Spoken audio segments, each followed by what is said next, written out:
சமயம் சைவ சமயத்தை சேர்ந்த அருளாளர்களும் வைஷ்ணவத்தை சேர்ந்த அருளாளர்களும் அதை அவங்களுக்கு ஒரு பிளாட்ஃபார்மாக எடுத்துக்கிட்டாங்க. அப்புறம் இலக்கிய நடை எத்தனையோ இருக்குது. இப்போ அவங்க ஒரு சுவாமியை பாடணும், ஒரு நம்ம சமணர் கோயில் இருக்குது, அந்த கோயிலில் வந்து அங்கே உள்ள சிவனை பாடணும்னு நினைக்கிற ஒரு புலவர், ஒரு அருளாளர், அவர் பரணியாக கூட பாடியிருக்கலாம், ஒரு உலாவாக பாடியிருக்கலாம், ஒரு புராணமாக பாடியிருக்கலாம். அப்படிலாம் பாடாமல் இந்த பதிகம் என்கின்ற நடையை எடுத்துக்கொண்டுதான் அவர் அந்த சாமியை பாடுறார். விளக்கம் புரியுதுங்களா சொல்கிறது? அதனால் அவர்கள் இந்த பதிகம் என்ற நடை அதிகமாக பயன்படுத்துது இந்த பக்தி இலக்கியம், பக்தி இயக்கம்னு சொல்லுவாங்க. அதை இந்த பக்தி இயக்கத்தை சேர்ந்தவர்கள் தான் இந்த பதிகம் என்கின்ற நடையை அதிகமாக பயன்படுத்தியிருக்கிறாங்க. பக்தி இயக்கம்னு என்னன்னா, கடவுளை பக்தி மூலமாக அடையலாம். அதாவது மற்றைய எந்த ஒரு கட்டுப்பாடும் தேவையில்லை. எந்த ஒரு நூல்களில் சொல்லப்பட்டது மாதிரி தான் வாழணும், இப்படி தான் இருக்கணும், அந்த மேல் கட்டமைப்பு கீழ் கட்டமைப்பு இதை பற்றிலாம் ஒன்றும் கண்டுக்க வேண்டாம். சுவாமி மேலே பக்தி மட்டும் இருந்தால் போதும், கடவுள் மேலே பக்தி மட்டும் இருந்தால் போதும், நீ கடவுளை சென்றடையக்கூடியவன் தான் அப்படின்னு ஒரு கான்செப்டை முன்னாடி வைத்து கொண்டு போக போகிறது தான் அந்த பக்தி இயக்கம்னு வந்துச்சு. இந்த பக்தி இயக்கத்தை தமிழ்நாட்டில் முதல்ல தலைமை தாங்கி நடத்தியவராக திருஞான சம்பந்தர் சொல்லப்படுவார். திருஞான சம்பந்தர்னு திருஞான சம்பந்தருடைய சமகாலத்தில் வாழ்ந்தவர் திருநாவுக்கரசர்னு பேர்.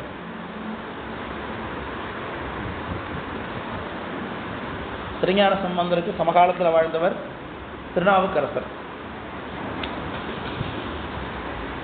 இவர்கள் வாழ்ந்த காலத்திலேருந்து ஒரு 100 ஆண்டு, தோராயமாக ஒரு 100 ஆண்டுக்கு பிறகு தமிழ்நாட்டில் அவதாரம் செய்து சைவ சமயத்துக்கு தொண்டு செய்தவர் சுந்தரர் அப்படிங்கிறவர். இவருக்கு நம்பியாரூரர் அப்படின்னு நாமம். நம்பியாரூரர் அல்லது சுந்தர், இவங்க எல்லாத்தையும் பற்றி தனித்தனியாக நான் உங்களுக்கு சொல்லித்தரேன். இப்போ ஒன்று நோட் பண்ணிக்கணும். நம்பியாரூரர், இந்த நம்பியாரூரர் என்கின்றவருக்கு தான் சுந்தரர்னு பேர். என்ன சந்தேகமா சொல்லுங்க? பக்தி இயக்கம் புரியல. திருஞான சம்பந்தர்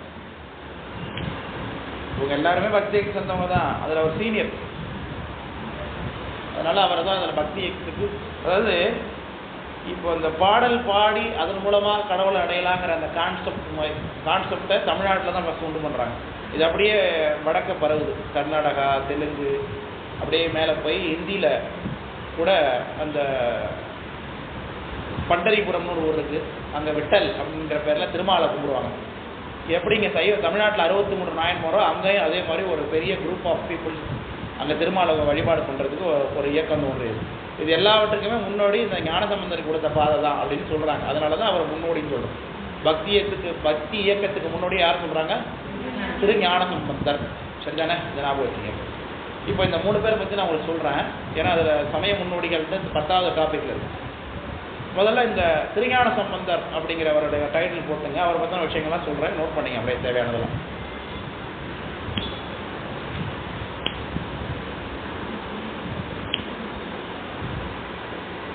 இங்கே நிறைய பேர் வேற்று மதத்தை சேர்ந்தவங்க இருக்கலாம், கிறிஸ்டியானிட்டி இருக்கிறவங்க இருக்கலாம், இல்லை இஸ்லாமியர்கள் இருக்கலாம். ஆனால் இங்கே நான் சொல்கிறது வந்து எது ஹிஸ்ட்ரியோ அதை பேசிகிட்டு இருக்கேன். அதனால் என்ன அப்படின்லாம் நீங்கள் சொல்கிறீங்களே அப்படின்னா எந்த சண்டைக்கு வரக்கூடாது. சரிதானே? அதனால் மாற்று சமயங்களை பற்றின விஷயங்கள்லாம் இங்கே வரும். ஏன்னா இது முழுக்க பக்தி சார்ந்த விஷயங்கள் தாங்கிறதுனால அதில் எனக்கு அதை சொல்லிடுறேன்.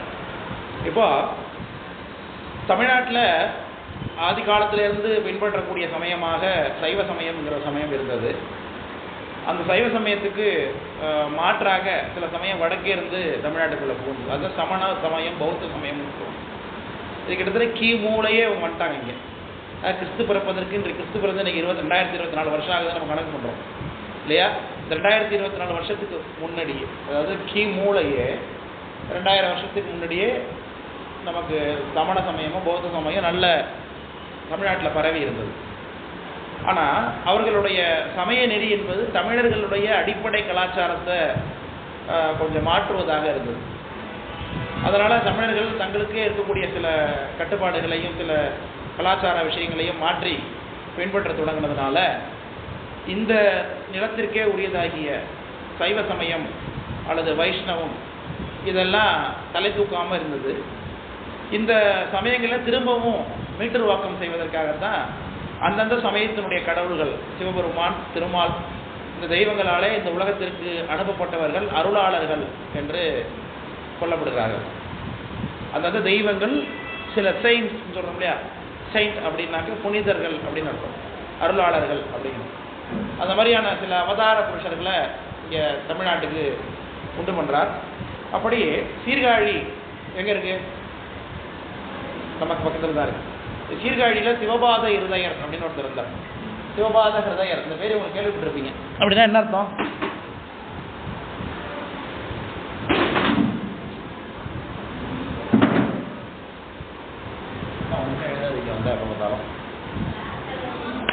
எழுதுமா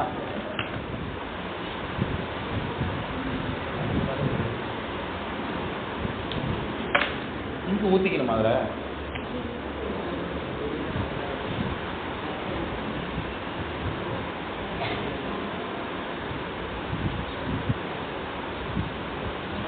இருதயர்னு இதில் எழுதுங்க. இருதயர், இதயர் எல்லாமே சரிதான். இதயத்துக்குள்ள சிவபெருமானுடைய பாதத்தை வச்சிருக்கவர்னு அர்த்தம். அதான் அதுக்கு மீனிங் வேணும். உள்ள இவருடைய வீட்டுக்கார அம்மா பேர் வந்து பகவதின்னு பேர்.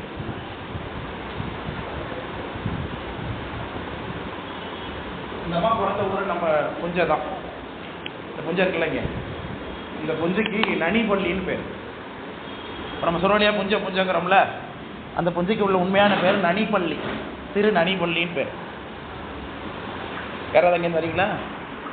யாரும் இல்லையா? பக்கத்து ஊரா? என்ன ஊர்? சரி சரி. அந்த நனிப்பள்ளியில் பிறந்தவங்க தான் இந்த பகவதிங்கிற அம்மா. இவங்க கல்யாணம் பண்ணி போன ஒரு சீர்காழி. விளக்கப்படுதுங்களா?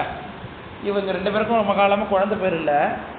அவங்க காலகட்டத்தில் இந்த சமண சமயம் ரொம்ப கோலோங்கி இருந்துச்சு, கொலோச்சி கொண்டு இருந்தது தமிழ்நாட்டில். அந்த காலகட்டத்தில் இவர் சிவபெருமான்கிட்ட கேட்குறார், விரும்புகிற தினமும் தன்னுடைய விண்ணப்பத்தை வைக்கிறார். எனக்கு இது மாதிரி ஒரு குழந்தை வேணும், அந்த குழந்தை மற்ற சமயங்களை எல்லாம் வென்று சைவ சமயத்தை பரப்பக்கூடிய ஒரு குழந்தையாக வேணும்னு சொல்லி அவங்க அப்பா சிவபெருமான்கிட்ட வர கேட்குறார். அந்த சீர்காழியில் இருக்கக்கூடிய தோணியப்பர் என்கின்ற கோயிலில் உள்ள தெய்வம் சிவபெருமான் அவருக்கு வரம் கொடுக்குறார். அதனால் அவங்களுக்கு ஒரு குழந்தை பிறகுது. அந்த குழந்தைக்கு என்ன பேர், இயற்பெயர்னு நமக்கு தெரியாது. இயற்பெயர் என்ன வச்சாங்கன்னு தெரியாது. ஒரு நாள் 3 வயசு ஆகும் பொழுது அந்த குழந்தைய அவங்க அப்பா சீர்காழி கோயிலுக்குள்ளே ஒரு குளத்துக்கு குளிக்கிறதுக்காக போகிறாரு. அப்போ அந்த குழந்தை நானும் வருவேன் அப்படின்னு சொல்லிட்டு அவங்க அப்பாட்ட சொல்லிட்டு அழுகுறாரு. அழும் பொழுது நீ வரவேணான்னு அவங்க அப்பா தடுத்து பார்க்குறாரு. இது குழந்தை கேட்கல, இதுவும் பின்னாடியே ஓடுது. அங்கே அவங்க அப்பா குளிக்கிறார். குளிச்சுட்டு அகமர்ஷனம்னு சொல்லிட்டு ஒரு மந்திரம், அகமர்ஷனம் தமிழில் அகமருடனம்னு எழுதுவாங்க.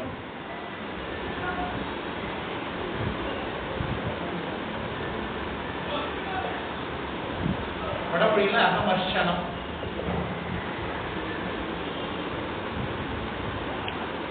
அந்த மந்திரத்தை ஜபிக்கிறார். இது எப்படி செய்வாங்கன்னா தண்ணிக்குள்ள மூழ்கி கொண்டு ஜபிக்கிறது வழக்கம். இந்த பிள்ளை கரையில் உட்காந்துட்டு பார்த்துட்டு இருந்தது இல்லையா, எங்கள் அப்பா தண்ணியில் மூழ்கி இருக்கு. கொஞ்சம் நேரம் உள்ள ஜபிக்கும் போது அப்பா அதை காணும்னு அது பயந்துச்சு. உடனே அம்மே அப்பா, ஆனால் அவங்க அம்மாவே அப்பாவே நினைத்து அந்த குழந்தை அழுகிறது. அழுத மாத்திரத்தில் அந்த குளக்கரையிலிருந்து சத்தம் அங்கே இருக்கக்கூடிய தோணியப்பர் செவியிலே பட்டதுனால அங்கே தோணியப்பராகிய சிவபெருமானும் உமாதேவியும் அங்கேருந்து புறப்பட்டு ரிஷபத்தில் வந்து அந்த குழந்தைக்கு குழந்தை அழுவாமல் இருக்கிறதவர் பால் கொடுக்குறாங்க. அந்த பால் பெரிய புராணத்தின்படி உமாதேவி பார்வதியினுடைய ஸ்தனத்திலேருந்து கறந்து அதில் சிவஞானத்தை குழைச்சி அந்த குழந்தைக்கு பாலை கொடுக்குறாங்க. உடனே குழந்தை குடிச்சிட்டு நிற்கிது. அப்புறம் சிவபெருமானும் பார்வதி நிற்கிறாங்க. ஆனால் இவர் கண்ணு தெரியல அவங்க அப்பாவுக்கு. அவர் ஏஞ்சி வந்து மேலே வந்து பார்த்தோன்னா யார் கொடுத்த பாலை நீ சாப்பிட்டுருக்க அப்படின்னு சொல்லி, எச்சில் மயங்கிட இது உனக்கு இட்டாரை காட்டு, இப்படி எச்சில் படும்படியாக உனக்கு கொடுத்தது யார் உனக்குன்னு அவங்க அப்பா கேட்குறார்.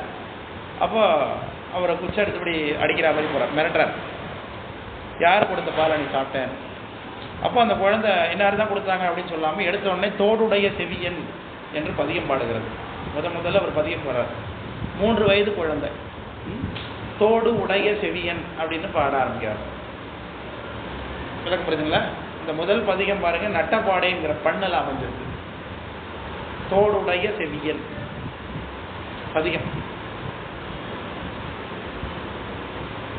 நட்டப்பாடை இந்த பதிகத்தை பாடின மெட்டு, அதுக்குன்னு ஒரு மெட்டு இருக்கு, அது நட்டப்பாடைன்னு குறிச்சிங்க. அதெல்லாம் உங்களுக்கு சிலபஸில் அங்கங்கே இருக்கும், பல புத்தகங்களில் அங்கங்கே கொடுக்கப்பட்டிருக்கும். தோடுடைய செவியன்னா என்ன அர்த்தம்? அது ரொம்ப சூட்சமான விஷயம். செவியன் தோடுனா என்ன? காதில் போட்டுக்கிறது. இந்த காதில் போட்டுட்டு இருக்கக்கூடிய இந்த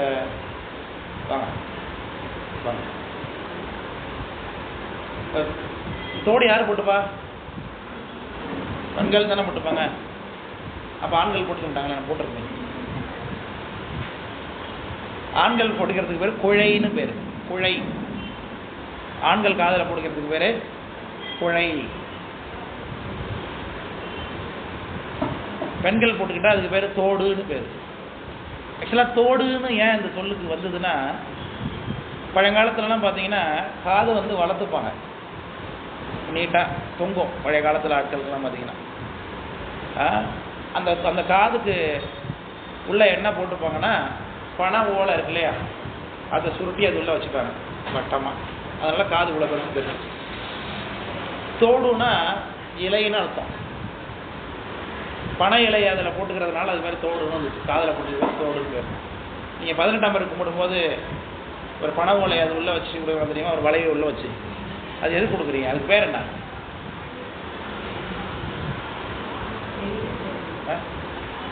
தெரியவே தெரியாது. அது விஷயம் அது கான்செப்டே தெரியலையா?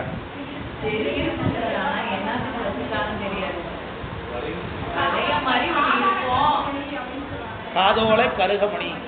என்ன ஓலை? காது ஓலை. காதில் போட்டுக்கிறத, அந்த காவேரி அம்பாளுக்கு காதில் போட்டுக்கிறதுக்காக கொடுக்குற ஓலை தான் அது. காதோலை கருகமணின்னு கையில் போட்டுக்கிற ஓலை அது.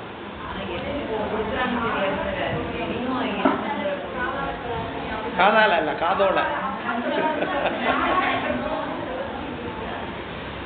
காதோலை அது பேர். காதில் பனை ஓலை அந்த காலத்தை தோடாக போட்டுக்கிட்டாங்க. பணக்காரவங்க அந்த பனை ஓலை மாதிரி பவுனில் செஞ்சு போட்டுப்பாங்க. ஏழைங்கெல்லாம் அது இல்லாதனால பனை ஓலையை கிழிச்சு அதில் வட்டமாக காதில் அப்படியே போட்டுக்கிறது. அது மாதிரி பின்னாடி அது அதே மாதிரி எல்லாம் பவுன்லேயே ஆனதுனால அதுக்கு பேர் தோடு தோடுன்னு ஆயிடுச்சு. அப்போ தோடுங்கிறது பெண்களுக்குரிய அணிகலம். இப்போ தோடுடைய செவியல் அப்படின்னு தானே கரெக்டாக இருக்கும்.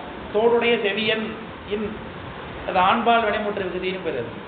அப்போது தோடு அணிந்திருக்கக்கூடிய ஒரு ஆம்பளை வந்து நின்றுட்டு இருக்காருன்னு தெரியுது இல்லையா? அதில் இப்போ தோடு அணிந்திருக்கக்கூடிய ஒரு ஆம்பளை உலகத்தில் யாருன்னா சிவபெருமான் தான். ஏன்னா அவர் தான் ஒரு காதில் தோடும் ஒரு காதில் குழையும் போட்டிருப்பார். ஏன்னா ஒரு பாகம் இடது பாகம் முழுக்க அப்பால் கொடுத்ததுனால இடது பாகம் முழுக்கவுமே அங்கே ஒரு காதில் தோடு காட்டப்பட்டிருக்கும்.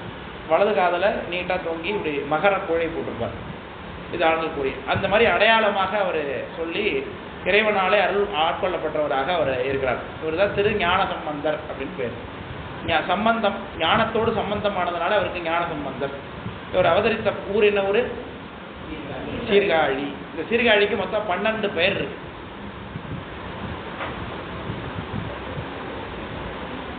சீர்காழிக்கு 12 பெயர். இந்த 12 பெயர் என்னென்ன அப்படின்னா சொல்ற, நோட் பண்ணிக்கிறீங்களா? தோணிபுரம், சிரபுரம், பிரமபுரம், கொச்சைவயம்,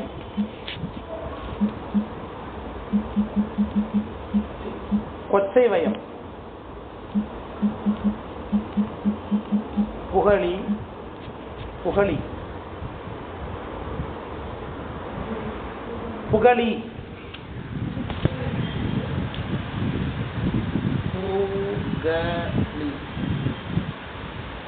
புகழி, வெங்குரு, வெங்குரு,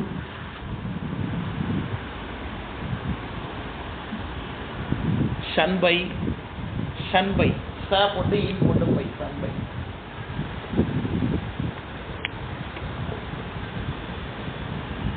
ஷன்பை. எத்தனை வந்திருக்கு?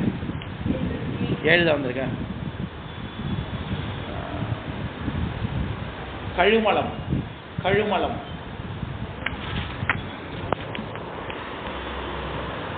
கழுமலம்,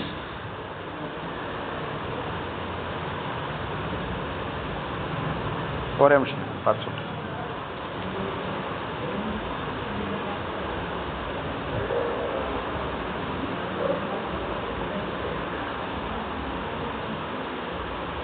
வேணுபுரம், வேணுபுரம், வேணுபுரம்னா 3 சுழி நகரம். 3 சுழி வேணுபுரம். வேணும்னா என்ன? வேணும் அந்தன்னு கிடையாது. வேணும் வேணும்னா மூங்கில்னு அர்த்தம். வேணுகோபாலன் பேர் இருக்கா அப்படின்னா புல்லாங்குழல். வேணுவா கீதம்லாம் சொல்கிறாங்களே, புல்லாங்குழல் அப்படிங்கிறது மூங்கிலேருந்து தயார் பண்ணுறாங்க. அதனால் பூந்தராய் இது பூந்தராய். புறவம் சொல்லிட்டேன்னா, புறவம்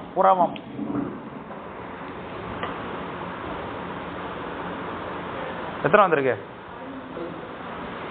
காழி இப்போ இதில் எந்த பேர் சொல்லிட்டு இருக்காங்க? சீர்காழி அதில் இல்லை, கடைசியில் காழின்னு வந்திருக்கு. அதுதான் நம்ம சொல்லிட்டு இருக்கோம்ல, சீர்காழின்னு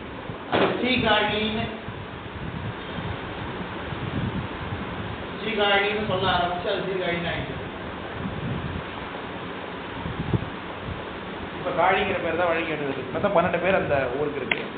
இந்த திருஞான சம்பந்தர் இருக்கார் இல்லையா, அவருக்கு இந்த பேரெல்லாம் சொல்லி பேர் வரும். அப்படியே சிறபுர வேந்தர், புகழி வேந்தர், சண்பை வேந்தர், இப்படிலாம் பேர் திருஞான சம்பந்தருக்கு வரும். அதனால இந்த பேரோட அட்டாச் வேந்தர்னு வந்து யார் குறிப்பிட வந்தாலும் திருஞான சம்பந்தர் நீங்கள் ஐடென்டிஃபை பண்ணிக்கணும். சரிதானே? அடுத்தது இந்த திருஞான சம்பந்தருக்குள்ள வேறு பெயர்கள் எதெல்லாம் குறிக்கப்படுகிறார் அப்படிங்கிறத பற்றி. திருஞான சம்பந்தருக்கு வேறு பெயர்கள்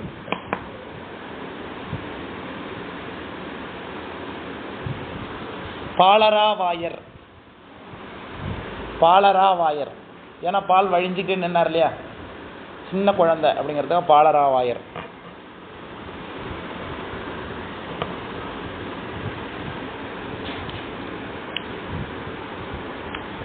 அப்புறம் தமிழாகரர்.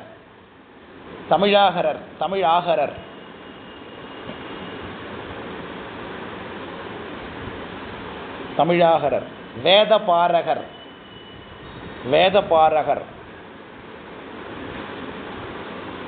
இப்படி நிறைய பேர் அவருக்கு இருக்கு. இதெல்லாம் ஒரு குறிப்பிட்ட பேர். இதில் முக்கியமான பேர் வந்து ஃபர்ஸ்ட் சொன்னா பாலராவாயர். அந்த பேர் தான் திருஞான சம்பந்தருக்கு முக்கியமான பேர். அந்த பேரெலாம் நீங்கள் ஐடென்டிஃபை பண்ணிச்சுன்னா உங்களுக்கு ஃபேக்ட். இதெல்லாம் இதை ஒட்டி ஒரு கான்செப்ட் வருது, ஒரு சொற்றொடரை கொடுத்து அதில் வந்து யார் கொடுக்கப்பட்டிருக்காங்க, இதில் யார் கேட்டிருக்காங்க ஆப்ஷனில் கேட்கும்போது இதில் எல்லாம் உங்களுக்கு பரிச்சயம் இருந்ததுன்னா அதை கண்டுபிடிக்கலாம் ஈஸியாக. அதுக்காக தான் நான் சொல்லித்தரேன். சரிதானே?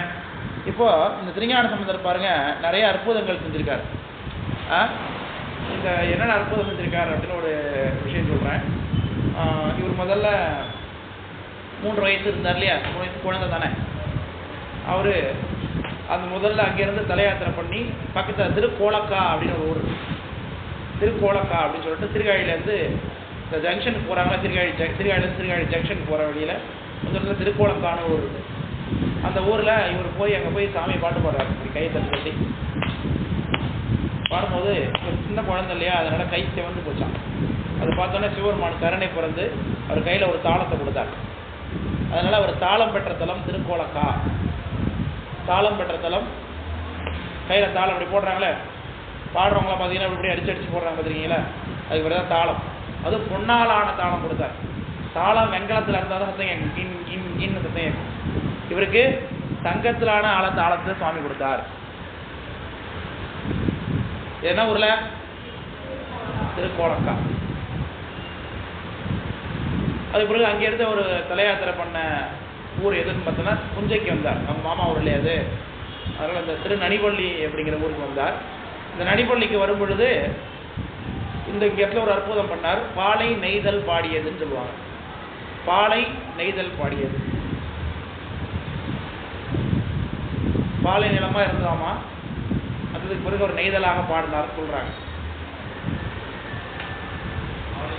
பாலை நெய்தல் பாடியது என்ன ஊரில் பண்ணார்? ஆமாம், நனிப்பள்ளின்னு எழுதிக்கணும். புஞ்சைன்னு வராது, நனிப்பள்ளின்னு எழுதிக்கணும். பிராக்கெட்டில் புஞ்சைன்னு போட்டு ஞாபகம் வச்சுருக்கார். அங்கே நனிப்பள்ளி புஞ்சைக்கு வந்த போது தான் அவர் நம்ம இங்கே சொன்னார் கோயில், ஆக்கூர், அந்த பக்கம் திருவெங்காடு, பரம்பலம், இந்த பல்லவனீஸ்வரம், சாயாவனம், அந்த கோயிலெலாம் பாடுறாரு. அதுக்கெல்லாம் அவர் பாடின பாட்டு இருக்குது. அப்புறம் திரும்பி சீர்காழிக்கு போயிடுறாரு. சீர்காழியிலேருந்து புறப்பட்டு திரும்பி அவர் வடக்க தலையாத்திரை பண்ணுறார். அப்போ இதுகிட்ட பெண்ணாகடம் அந்த ஊர்கிட்ட போகும்போது அங்கே மாரன்பாடி அப்படின்னு ஒரு ஊர் இருக்கு.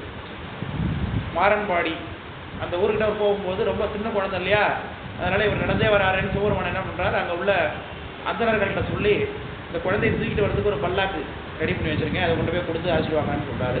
அந்த கொடுத்த ஊர் திருநெல்வாயில் அறத்துறை. திருநெல்வாயில் அறத்துறை.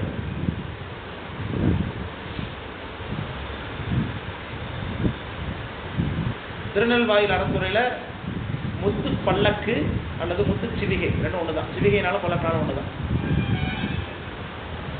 முத்து பல்லக்கு, முத்துக்களால் அலங்கரிக்கப்பட்ட பல்லக்கு அல்லது சிவிகை. சிவிகை நெல்வாயில் அறத்துறை அல்லது பக்கத்தில் மாரன்பாடி, ரெண்டுமே அது சம்பந்தமான ஊர் தான்.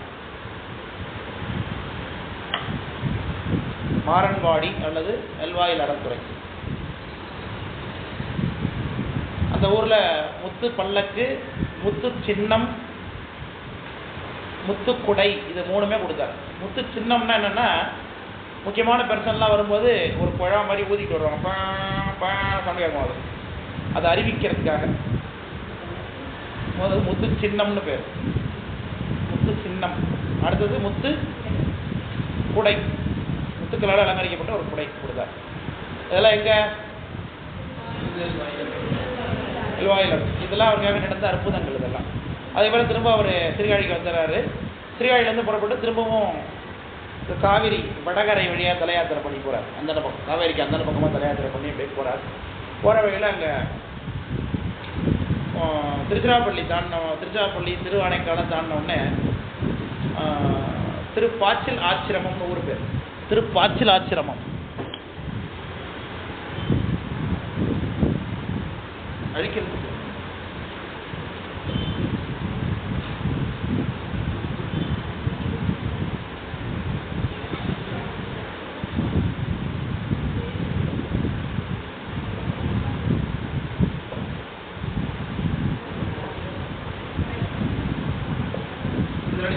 பாச்சில் ஆச்சிரமம் சொல்லலாம். நான் தனித்தனே எழுதிருக்கேன். பாச்சில் ஆச்சிரமம். திருப்பாச்சில் ஆச்சிரமம் சேர்த்துனீங்கன்னா பாச்சில் ஆச்சிரமம்னு ஒரு ஊர் பேர். இப்போ இந்த ஊருக்கு பேர் திருவாசின்னு பேர். திருவாசி பேரே படிக்கிறதுக்கு பயமா இருக்க, பேரை பார்த்தாலே. பாச்சில் ஆச்சிரமம் மரியாதைக்காக திருப்பாச்சில் ஆச்சிரமம் சேர்த்து சொல்லும்போது பாச்சில் ஆச்சிரமம். இந்த ஊரை கொல்லிமழவன், இந்த கொல்லிமலை செட்டுன்னு வருது இல்லையா, அந்த பகுதியை சேர்ந்த ஊர். அங்கே கொல்லிமழவன் அப்படின்னு சொல்லிட்டு ஒரு ராஜா ஆட்சி பண்ணிட்டு இருக்கார். அந்த ராஜாவுடைய பொண்ணுக்கு பாருங்க முடக்குவாதம்னு ஒரு நோய். முடக்குவாதம். அதுக்கு வடமொழியில் பேர் அபஸ்மாரம்னு பேர், தமிழில் முயலகன் அப்படின்னு பேர். நோய்க்கு பேர் முயலகன் அல்லது முடக்குவாதம். சிவபெருமான் நடராஜாவா நடனம் ஆடும்போது கீழே ஒருத்தன் படுத்துக்கிறாங்கள, நிறுத்திட்டு ஆடுறாரு, அவருக்கு பேர் தான் முயலகன்னு பேர் அல்லது அபஸ்மாரம் வடமொழியில். அந்த முயலகன் என்கின்ற நோயினாலே, முயலகன் இந்த நோயினாலே பீடிக்கப்பட்ட அந்த ராஜாவுடைய பொண்ணு இளவரசி ரொம்ப சீரியஸாக போய் காப்பாற்ற முடியாதுன்னு சொல்லிட்டாங்க எல்லாரும். அப்போது யாருமே ஹெல்ப் பண்ணுறதுக்கு ஒன்றும் இல்லைன்னு அந்த ராஜா அந்த ஊரில் உள்ள இந்த பாச்சில் ஆசிரமம்ங்கிற கோயிலில் கொண்டு வந்து சாமிக்கு முன்னாடி சிவபெருமானுக்கு முன்னாடி கடத்தி வச்சுட்டார். கொடுத்தா கூட கொடுக்கலைன்னா அவங்க விருப்பம் அப்படிங்கிற மாதிரி கொடுத்தாரு. அப்போது சிவபெருமானை நம்பி இந்த ஊரில் இந்த பெண் இப்படி கிடக்கிறாளே, இவளுக்கு நம்ம ஏதாவது உதவி பண்ணணும்னா ஞானசம்பந்தர் அந்த ஊருக்கு போகும்பொழுது அங்கே பதிகம் பாடுறார். இந்த பாச்சில் ஆசிரமங்கிற பதிகம், அந்த ஊருக்கு பதிகம் பாடுறார். பதிகம் பாடினோடனே அந்த பொண்ணுக்கு குணமாகி நல்ல மாதிரியாக ஆயிடுறாங்க. அந்த அற்புதம், அதாவது முயலகன் என்ற நோயை தீர்த்த தலம் ஞானசம்பந்தர் செய்த அற்புதத்தில் பாச்சில் ஆசிரமங்கிறது முடக்குவாதம் அல்லது முயலகன் கொல்லிமழவனுடைய மகளுடைய நோயை தீர்த்ததுன்னு எழுதிக்கிங்க. கொல்லிமழவன் மகளுடைய நோயை தீர்த்தது.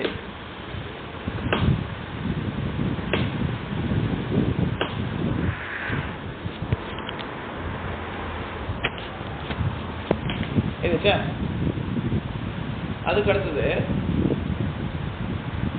அதுக்கு அந்த கொஞ்ச நேரம் போனோடனே அங்கே இப்போ நாமக்கல் பக்கத்தில்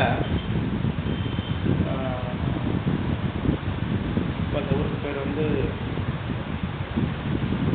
அதுக்கு கொடிமாட செங்குன்றன்னு ஒரு பேர். இப்போ நல்ல பேர் அதுக்கு. அர்த்தநாரீஸ்வரர் கோயிலுக்கு எதாவது போயிருக்கீங்களா? மலை மேலே இருக்குமே, சொன்னோம் இல்லையா?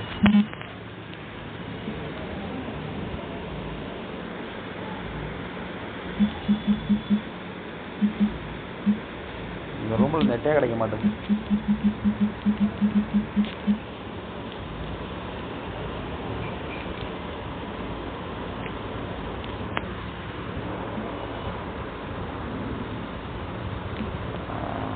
நல்ல பேர் ஞாபகம் வர மாட்டேங்குது. யார் வைஃபை வேகமாக, யார் நெட்டு வேகமாக இருக்கும் போது ஆன் பண்ணுங்க.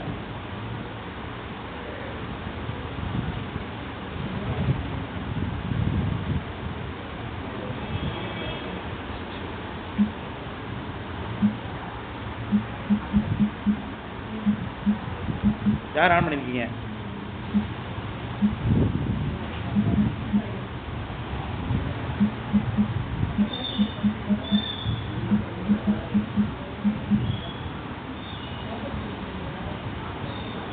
திருச்செங்கோடு ஆன் பண்ண வேணாம். திருச்செங்கோடு கேள்விப்பட்டீங்களா? அந்த ஊர் பேர் திருச்செங்கோடு அப்படிங்கிற ஊர் பேர் தான் இப்போ கொடிமாட செங்குன்றூர்னு பேர். அந்த ஊருக்கு போகும்போது அது கொஞ்சம், அந்த ஊரில் இப்போ போனீங்கனாலே கொஞ்சம் மிஸ்ட் அதிகமாக இருக்கும். பகல்லையே பனி மாதிரி இருக்கும், அப்படியே குளிர் அதிகமாக இருக்கிற ஊர் அதெல்லாம். திருச்செங்கோடு ஊர் பேர் திருச்செங்கோடு. இலக்கியத்தில் அதுக்கு பேர் கொடிமாட செங்குன்றூர். கொடிமாட செங்குன்றூர். மலை மேலே ஏறி போகணும், கோயில் சூப்பராக இருக்கும். போய் பார்த்தீங்கன்னா டூர்லாம் போனீங்கன்னா அந்த கோயிலெலாம் போகணும். சுயம்புவாகவே சிவபெருமான் பார்த்தீங்கன்னா ரத்தனாரியாக இருப்பார். அந்த ஊருக்கு போகும்போது எல்லாரும் அடியார்கள் கூட போன அடியார்களுக்கெல்லாம் குளிர் ஜுரம் வந்துருச்சு. அந்த ஊரே ரொம்ப குளிராக இருந்துச்சு. அதனால் அந்த ஊரில் பதிகம் பாடி அந்த குளிர் ஜுரத்தை அந்த ஊரில் உள்ளவங்களுக்கும் கூட அந்த அடியார்களுக்கும் விரட்டினார். அதனால் அந்த திருச்செங்குன்றூர், அந்த கொடிமாட செங்குன்றூர் ஊரில் குளிர் சுரத்தை நீக்கியது அப்படிங்கிற அற்புதம் பண்ணார். பதிகம் பாடி குளிர் சுரத்தை நீக்கியது.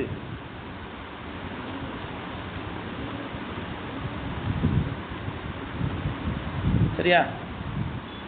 சரி, அப்படியே அவர் அந்த இப்போ எங்கே போயிட்டு இருக்காரு? காவேரியில் வடகரையில் போய் நேராக பவானி வரைக்கும் போய் திரும்பி அப்படியே தென்கரைக்கு மாறி திரும்ப நம்ம ஊர் பக்கமாக வரார். வர வழியில் திருவாவடுதுறை அப்படிங்கிற ஒரு ஊருக்கு தெரியுமா? எங்கே இருக்கு? குத்தாலம் தாண்டி போனார். அந்த திருவாவடுதுறை அந்த ஊருக்கு வரும் பொழுது இவர் கூட அவங்க சிவபாத ஹிருதயர் அவங்க அப்பாவும் ட்ராவல் பண்ணிட்டு இருக்காரு. இவருக்கு இந்த வேள்வி செய்யக்கூடிய காலம் அந்த வந்துருச்சு. அதனால் வேள்வி செய்வதற்கு எனக்கு பொருள் வேணும், ஹோமம் செய்யறதுக்கு பொருள் வேணும்ப்பா, எனக்கு பொருள் கொடுன்னு அவர் பையனாகி ஞானசம்பந்தர்கிட்ட அவர் கேட்டார். அப்போ ஞானசம்பந்தர், நான் சுவாமி கும்பிட்டுட்டு அப்படியே தெருவா போயிட்டு இருக்கேன், என்கிட்ட வந்து காசு கேட்குறாரு, என்ன பண்ணுறது சுவாமி, நீ தானே, உன்னை நம்பி தானே நான் வாழ்ந்துட்டு இருக்கேன், இதுவோ என்னை ஆளுமாறி ஈவதென்று எனக்கு இல்லையே, கொடுக்கறதுக்கு ஒன்றுமே இல்லையே, இதுவோ நீ நுண்ணருள் ஆவடுதுறை அரணேன்னு சிவபெருமான்கிட்ட கேட்குறார் பாட்டில். அப்போது சிவபெருமான் என்ன பண்ணுறார், தன்னுடைய பூதகணத்தில் ஒரு கணத்தை அனுப்பி, பூதத்தை அனுப்பி 1000 பொற்காசுகள் அடங்கிய ஒரு பொற்கிழியை கொண்டு போய் அந்த கோயிலுடைய பலிபீடம், கோயிலுக்கு போகும்போது முன்னாடி நந்திக்கு முன்னாடி இருக்கு இல்லையா பலிபீடம், அந்த பீடத்தில் வைக்க சொல்லி ஞானசம்பந்தர் எடுத்துக்க சொல்லி சிவபெருமான் கொடுத்தார். அந்த பொற்கிழியை எடுத்து தான் அப்பாட்ட கொடுத்து, இதை எடுத்துகிட்டு போய் நீங்கள் எல்லாம் ஹோமம் பண்ணுங்க, சிவபெருமானை முன்னிட்டு கொண்டு வேள்வி செய்யுங்கள்னு சொல்லி அனுப்புகிறார். அதனால் ஞானசம்பந்தர் 1000 பொற்காசு பெற்ற தலம் அதிகம்பாடி. அது என்ன ஒரு திருவாவடுதுறை. திருவாவடுதுறைன்னு எழுதக்கூடாது, திருவாவடுதுறைன்னு எழுதணும். அது ஏன் அப்படி?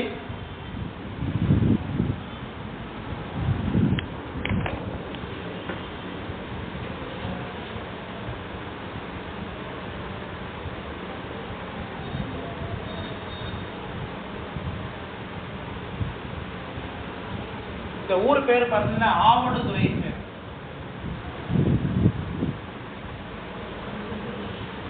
முன்னாடி திரு சேரும் பொழுது என்ன ஆகுது? திருவாவடுதுறை, திருவாவடுதுறைன்னு சொல்லணும் இல்லையா? இப்ப ஏன் வகரம் வருது இந்த இடத்துல? ஆகாரம் ஏன் வாகாரமானது? அதுக்கு பேர் என்ன? கேட்கிற கேள்வி உங்களுக்கு புரியுதா? திரு ஆவடுதுறை கரெக்டு தானே? இல்லையே வா வந்து திருவாவடுதுறைன்னு ஏன் சொல்றோம்? ஆ வந்து திரிபா. என்ன திரிபு? புணர்ச்சி. ரைட், வெரி குட், கிட்டத்தட்ட வந்துட்டீங்க. எப்படிங்க வா வந்து ஆ தானேங்க, வா எப்படி இருந்தது?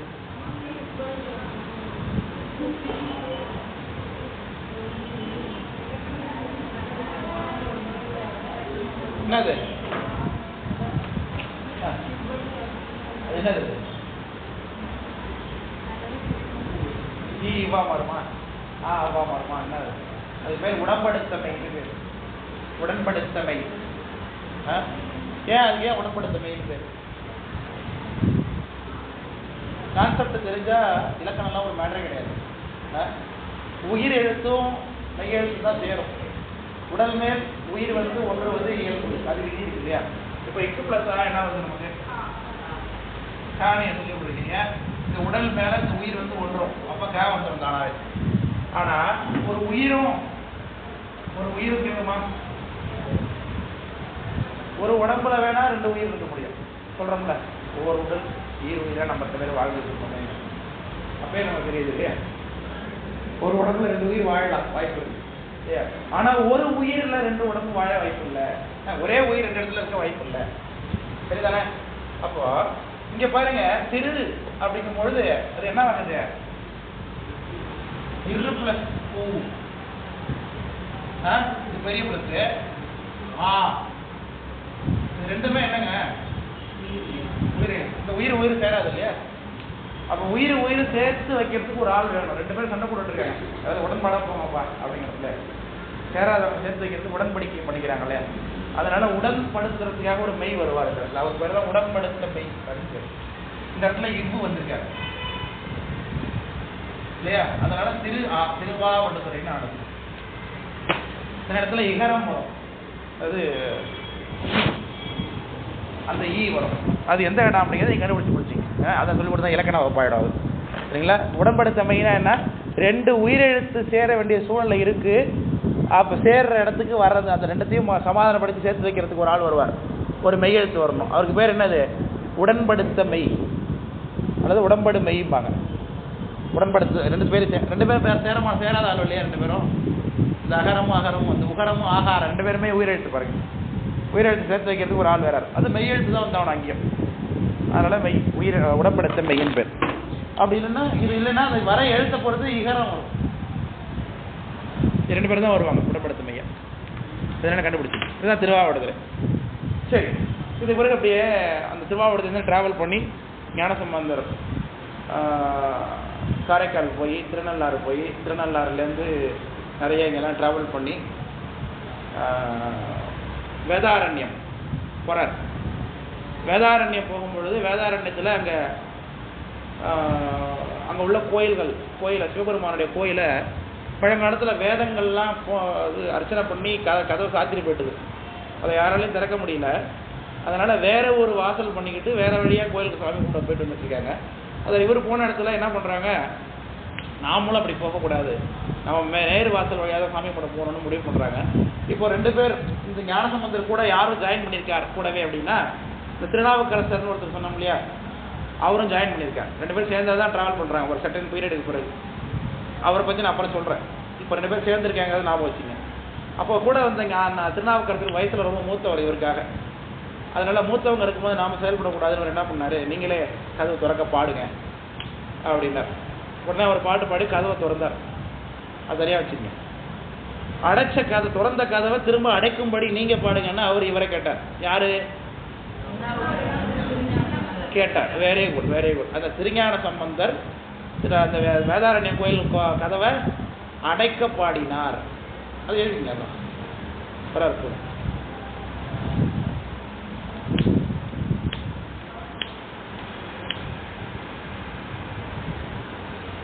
அந்த ஊரில் அவங்க இருக்கும் பொழுது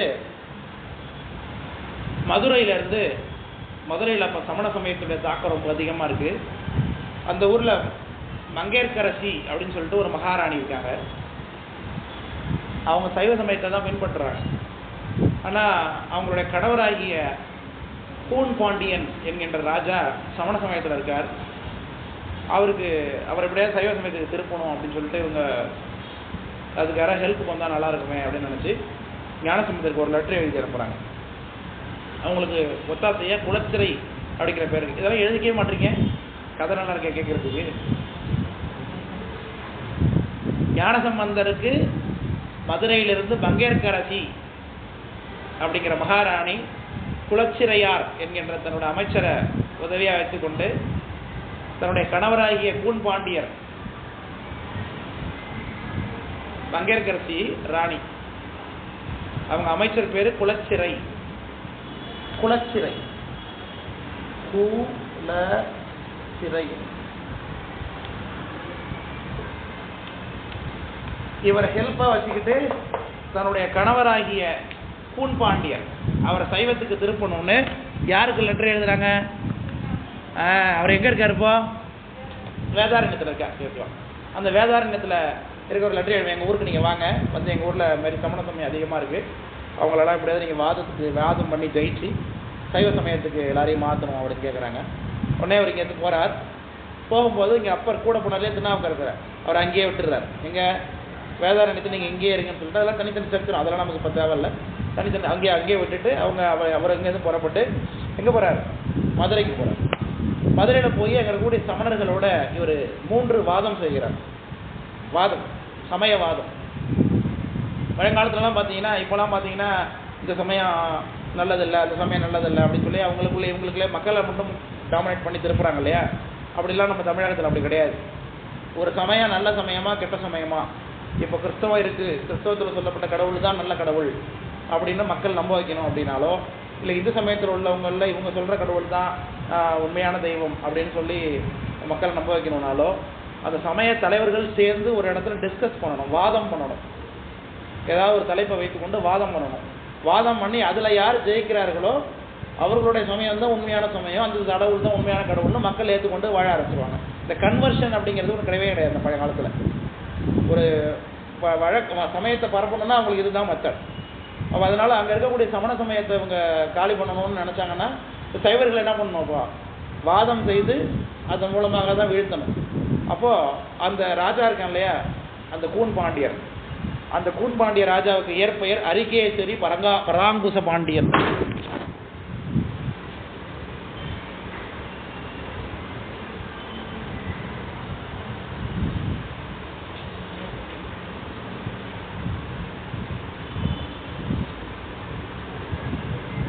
அரிகேசரி பராங்குச பாண்டியன். இது யாரு? வீட்டுக்காரர் ராஜா. இவர் தாங்க சமண சமயத்தில் பின்பற்றிட்டு இருக்கார். முக்கியமாக அங்கே உள்ள சமணர்களுக்கெல்லாம் ஆதரவு இவர் தான். அதனால இவரை நம்ம கன்வெர்ட் பண்ணிட்டா ஒட்டுமொத்தமாக எல்லாருமே கன்வெர்ட் ஆகிடுவாங்க இல்லையா அப்படின்னு சொல்லிட்டு இங்கே போகிறாங்க. போனோடனே அவங்களுக்குள்ள சில அரசியல் பிரச்சனைகள்லாம் நடக்குது. அதனால என்ன பண்ணிடுறாங்க, இந்த சமணர்கள்லாம் சேர்ந்து ஞானசம்பந்தர் தங்கியிருந்த அந்த மடத்துக்கு நெருப்பு வச்சிடுறாங்க. எல்லாருமே நிறைய டிராவலர்ஸ் இருக்காங்க, கிட்டத்தட்ட 1000 கூட்டம் அவங்க கூட போயிருக்காங்க. எல்லாரும் தங்கியிருந்த மடத்துக்கு இந்த சமணர்கள் சேர்ந்து என்ன பண்ணிடுறாங்க, நெருப்பு வச்சிடுறாங்க. இப்போ ஞானசம்பந்தர் எவ்வளோ எழுச்சி பார்க்குறாரு, நெருப்பு எரியுதுனோடனே இது மாதிரி எனக்கு வச்ச என்ன வரக்கூடாதுன்னு தடுத்த நெருப்பு, ஆனால் அடியர்கள் சிவனடியார்களுக்கு அப்படி துன்பப்படுத்துகிற மாதிரி ஆயிடுச்சேன்னு சொல்லி அவர் உடனே பொய்யராம் அமணர் குலவும் சுடர் பையவே சென்று பாண்டியருக்காக வேணும் பாட்டு பண்ணார் அவர் அங்கே. இது பார்த்தீங்க, அது செய்யனே திரு அளவாய் மேவி ஐயனே அஞ்சல் என்று செய்யனை பொய்யாராம் அமணர் குழுவும் சுடர் பையவே சென்று பாண்டியருக்காகவே அப்படின்னு இந்த நெருப்பு பாண்டியருக்கு போட்டும், அந்த ராஜாவுக்கு போட்டும். ஏன்னா அவன் தானே நீதி தவறி பாய்ச்சி பண்ணுறான். ஸோ அவங்க நல்லவங்களோ கெட்டவங்களோ வேறு சமயத்தை சேர்ந்தவங்களோ இருக்கலாமா, அதை ஃபுல்லாக பேச்சு கிடையாது.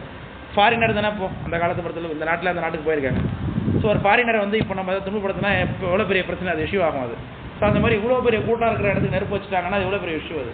ஸோ இது ராஜாவுடைய ஆட்சி சரியில்லைன்னு சொல்லி இந்த நெருப்பினுடைய உண்மை ராஜாவுக்கு போட்டோன்னு ஒரு பாட்டு பாட்டார். உடனே ராஜாவுக்கு ஜுரம் வந்துருச்சு, பயங்கரமான ஜுரம் வந்துருச்சு, யாராலையும் தொடவே முடியல. அதெல்லாம் பெரிய புராணத்தில் அப்படி வர்ணிச்சிருக்கோம். கிட்ட கூட நெருங்க முடியாது, அந்த ரூமில் இருக்கிறவங்களாம் அனல் அடிக்கும், அந்தளவுக்கு ஜுரம் அடிக்கும் அவருக்கு. உடனே சமணர்கள் அவங்க அந்த வைத்தியர்லாம் வந்து ட்ரை பண்ணுவாங்க நீக்கிறதுக்கு, ஒன்றும் யாராலையும் ஒன்றும் செய்ய முடியாது. உடனே அந்த அம்மா இருக்காங்கல்ல, அங்கே இருக்கிற செம்மையார், இந்த மாதிரி சீர்காழியிலேருந்து ஒரு அந்தன சிறுவர் வந்திருக்கார். அப்போ ஒரு 12 வயசு. கதை எப்போ ஆரம்பித்தேன், இப்போ 12 வயசாகுது. இந்த மாதிரி சிறுவர் ஒரு அந்தன சிறுவர் வந்திருக்கார், அவர்கிட்ட நம்ம வேணால் ஹெல்ப் கேட்டு பார்க்கலாம். அவனை உடனே சரி வர சொல்லு அப்படின்னு ஒரு நோயுடைய ஆதிக்கம் தாங்க முடியாமல் வர சொன்னார். அவர் பேர் திருஞான சம்பந்தர் வருகிறார்னு கேள்விப்பட்ட உடனே அவருக்கு நோய் கொஞ்சம் தொலைஞ்சது போல இருக்கும். உடனே சமணர்கள்லாம் என்ன பண்ணுவாங்க, நீங்கள் எப்படி அவங்கள வர சொல்லலாம், நம்ம சமயத்துக்கு நீங்கள் வந்து இழுக்கு செஞ்சுட்டீங்க, அவர் நீங்கள் வர சொன்னது தப்புன்னு சொல்லி ஒன்றுலாம் கேட்டு வைப்போம். இவருக்கு நோய் ஜுரம் தாங்க முடியாமல் 2 பேரில் யார் என் ஜுரத்தை தீர்க்குறீங்களோ அவங்கள நான் வசதின்னு ஒத்துக்கிறப்பா, வேறு என்ன பண்ண முடியும்னு ராஜா சொல்லிடுவார். உடனே 2 பேரும் சேர்ந்து ஜுரத்தை தீர்க்கறதுக்கு முயற்சி பண்ணுவாங்க.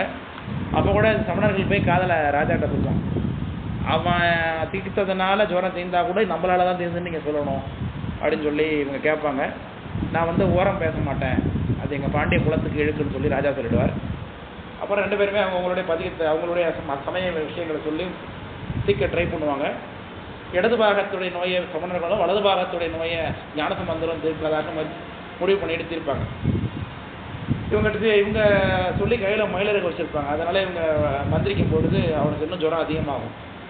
ஞானசம்பந்தர் கையில் திருநீரை எடுத்து கையில் வைத்து கொண்டு மந்திரமாவது நீர் வானவர் மேலது நீர்னு பதிகம் பாடுறாங்க. மந்திரமாவது நீர் வானவர் மேலது நீர். இதை பாடியவர் யார்? இது டிஎன்பிசி ஃபேக்ட். ஒரு பசியில் அதை கேட்டிருக்காங்க, மந்திரமாவது நீருன்னு பாடினது யாருன்னு. அந்த மந்திரமாவது நீர் வானவர் மேலது நீர். நீருன்னா என்ன? நீர். நான் சொல்றது நீங்க சொல்றது நீர், நான் கேட்கறது நீரு. நீர் அப்படின்னா சாம்பல்னு அர்த்தம். நீர் பூத்திருச்சுங்கிறோம்ல, நீர் பூத்த நெருப்புங்கிறாங்கல்ல, நீருன்னா சாம்பல்னு அர்த்தம். என்ன பாட்டு மறந்துட்டா? மந்திரமாவது நீர், மந்திரமாவது நீர், அவ்வளோதான். அது பண்ணா வச்சுக்க, முழுசாலாம் வேணாம், அவ்வளோதான். அதுக்கு மேலாம் கேட்க மாட்டான். உங்களுக்கு தேவைன்னா வேணா கூகுள் பண்ணி எழுதிக்க, உங்களுக்கு பேர் சொல்லிட்டு. மந்திரமாவது நீர் வானவர் மேலது நீர், சுந்தரமாவது நீர் துதிக்கப்படுவது நீர் அப்படின்னு வரணும். சுந்திரமாவது நீர் சமயத்தில் உள்ளது நீர், செந்து ஒரு வாயுமை பங்கன் திரு ஆலவாயன் திருநீர்னு வரும். ஸோ அதனால் அந்த திருநீர் பதிகம் பாடி இவர் தன்னுடைய அந்த இவருக்கு கொடுக்கப்பட்ட வலது பாகம் முழுக்க திருநீரை பூசுவார். பூசினோடனே அந்த வலது பாகம் முழுக்க மட்டும் ஜுரம் போயிடும், இடது பாகத்தில் அப்படியே இருக்கும். உடனே சமணர்கள்லாம் திட்டி அந்த அனுப்பிட்டு, நீங்களே என்னோட இடது பாகத்து நோயன்னு தீருங்கன்னு சொல்லி இன்னும் இடது பாகத்துலேயும் நெருப்பு அந்த திருநீரை பூசி அவர் ராஜாவை அந்த சுரவாதத்தில் ஜெயிக்கிறார். அதுக்கு பேர் ஜுரவாதம் அல்லது சுரவாதம். முதல் வாதம் நிகழ்த்தினது எப்போ? அது என்ன வாதம்? அது பேர் இப்போ சொன்னேன். என்ன வாதம் அது? சுரவாதம். ஏன்? ஜுரத்தை ஜெயித்ததுனால சுரவாதம், அவ்வளோதான். இதுக்கு என்ன பெருசு பேர்? கப்பது சுரம். அது சுரவாதம். உடனே ராஜா அப்பயே கன்வெர்ட் ஆகிடுறாரு. ஏன்னா அது போலின்னு தெரிஞ்சு வச்சுக்கிறதுனால. ஆனாலும் அவனுக்கு வந்து நெருப்பில் நீரில் சாம்பல் அடி வந்தோடனே அந்த திருஞான சம்பந்தருக்கு நீ ஆதரவாக பேசுறதை நாங்கள் பார்த்தோம், அதனால் என்னால் ஒத்துக்க முடியாது, இன்னொரு வாதத்தை நாங்கள் விரும்புகிறோம் அப்படின்னு சொல்லி சொன்னர்கள்லாம் பெட்டுக்கு வருவாங்க. எப்படி செய்ய போறீங்கன்னு, நாங்கள் நெருப்பில் ஜெயிக்க போகிறோம்னா. எப்படின்னா 2 பேரோடைய சமய விஷயங்களையும் எழுதி நெருப்பில் போடணும். எந்த நூல் எழுதாமல் எந்த ஓலை எரியாமல் இருக்குதோ அதுதான் அவங்க தான் உண்மையான சமயத்தை சேர்ந்தவங்க, அன்னைக்கு ஒத்துக்கணும். சரி அப்படியே ஆகணும்னு ராஜா சொன்னார்.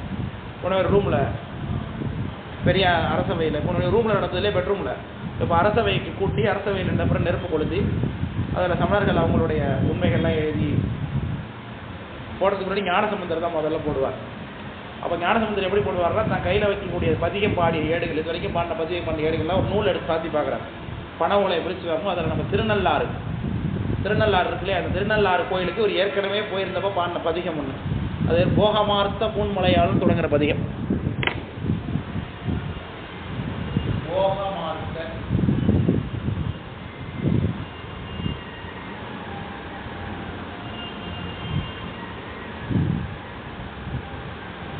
போகமார்த்த பூன்முளையாள் அப்படின்னு தொடங்கக்கூடிய பதிகம். இந்த பதிகத்தை அந்த பதிகம் இப்போ வெளிப்படுது. இது எப்போவே படித்தார் எங்கேயோ திருநெல்வேலி. இப்போ அவர் என்ன ஊரில் இருக்கார்? இப்போ மதுரையில் இருக்கார். இந்த பதிகம் எங்கே பாடினது?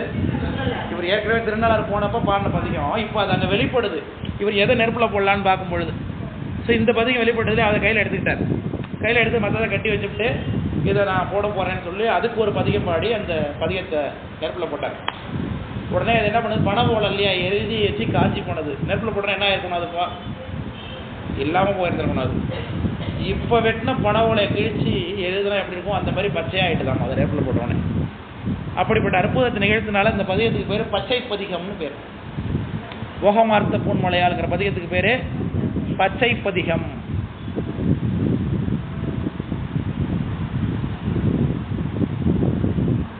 அந்த உடனே இவர் கையால் கொஞ்ச நேரம் கழித்து எரிஞ்சிக்கிட்டு எரியாமல் இருந்த அந்த பச்சையாக மாறின ஏட்டை எடுத்து கையில் எடுத்து எல்லாத்தையும் காமிச்சு திரும்பி தன்னோட ஏட்டில் ஒத்து கட்டிட்டார்.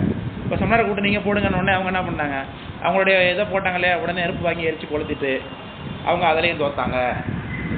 உடனே ராஜா அப்பயும் அவங்க ஒத்துக்கல. நாங்கள் ரெண்டு இப்போ இப்படி காமிக்க சொன்னோம்ல, ரெண்டுத்துல ஒன்று தொடுங்கிறோம், நமக்கு பிடிக்காத தொட்டாங்கன்னா இன்னொருத்தர் தொடுங்கிறோம், அப்போ மூணாவதாக கண்டிப்பாக 3 தடவை அப்படிங்கிறோம் இல்லையா. அது மாதிரி மும்மையில் ஒரு முறையான நாங்கள் ஜெயிப்போம்னு சொல்லி 3ஆவதாக நாங்கள் வாது செய்ய விரும்புகிறோம் அப்படின்னாங்க. இந்த முறை எதனால் வாது செய்ய போகிறீங்க பாருங்க கேட்கும்பொழுது, நாங்கள் நெருப்பில் தோற்றோம் நீரில் வெல்லுவோன்னு, நீரில் நாங்கள் ஜெயிக்க போகிறோம் அப்படின்னு சொல்லி தண்ணியில் விடுறதுன்னு பேசிக்கிட்டாங்க. சரின்னு அங்கேருந்து ஆரம்பித்து வைகை நதி, மதுரையில நடக்குது, வைகை நதிக்கரைக்கு போனாங்க எல்லாரும். அந்த வைகை நதிக்கரையில் அத்தி நாத்தி அப்படிங்கிறது சமணர்களுடைய கொள்கைங்க. அஸ்தி நாத்தி, அதான் தமிழ் அத்தி நாத்திப்பா.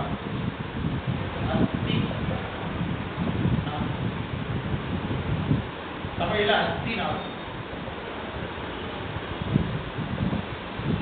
அப்படின்னா உண்டு இல்லைன்னு அர்த்தம். உண்டு இல்லைன்னு அர்த்தம்.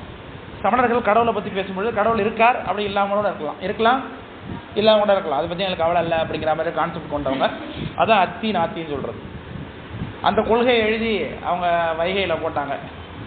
அது வேகமாக காணவும் அடையா வண்ணம் கடலினுள் புகுந்ததன்றே அப்படின்னு பாட்டு இருக்குது. உடனே அந்த ஏடு என்னாச்சு, தண்ணியில் வேகமாக வைகை ஓடிட்டு இருக்கு, அதை விட்ட உடனே கொண்டு போய் கடலில் பூந்துட்டாது. அதுக்கு பிறகு ஞானசம்பந்தர் ஏடு விட்டார். இந்த ஏடு அவர் பாடின பார்த்தீங்க, வாழ்க அந்தனர் வானவர் ஆடினம் அப்படின்னு பார்த்தீங்க. வாழ்க அந்தனர்,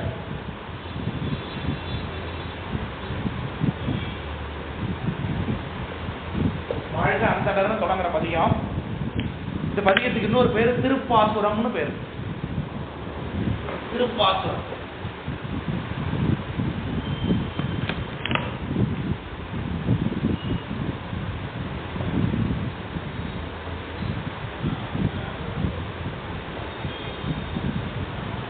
எழுத்து கொஞ்சம் போன உடனே தான் எனக்கு பார்த்தீங்க. திருப்பாசுரம்.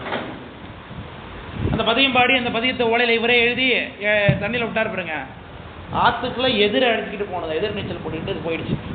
அந்த ஏட்டை பிடிக்கிறதுக்காக பின்னாடி குளச்சரை அமைச்சர் சொன்னாலே அவர் குதிரையில் போய் ஒரு இடத்துல போய்கிட்டே பிடிச்சார். அந்த ஏடு எங்கே போய் கரையில் ஒதுங்கினதோ அந்த ஊருக்கு பேர் ஏடகம்னு பேர். ஏடகம் மதுரைக்கு மேற்க இருக்கு இன்னும். ஏடகம் திருவேடகம்னு சொல்லுவாங்க.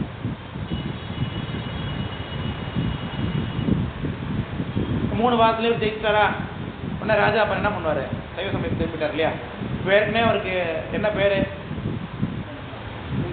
இல்லையா, கூன் பாண்டினார் இல்லையா. சைவ சமயத்துக்கு திரும்பும் பொழுது அவருடைய ஏற்கனவே உயிரில் இருந்த அந்த கூணும், அதாவது சமண சமயம்ங்கிற இதில் இருந்ததும் தீர்த்து போச்சு, உடம்புல இருந்ததாக அந்த கூணும் தீர்த்து போச்சு.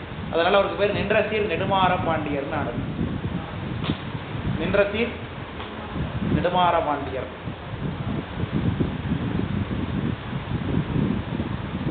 இப்போ இதில் 3 பொறுப்புதம் நிகழ்த்திருக்காரா. என்னென்ன வாதம், முதல்ல என்ன வாதம், சுரவாதம். அடுத்து என்ன பண்ணார்,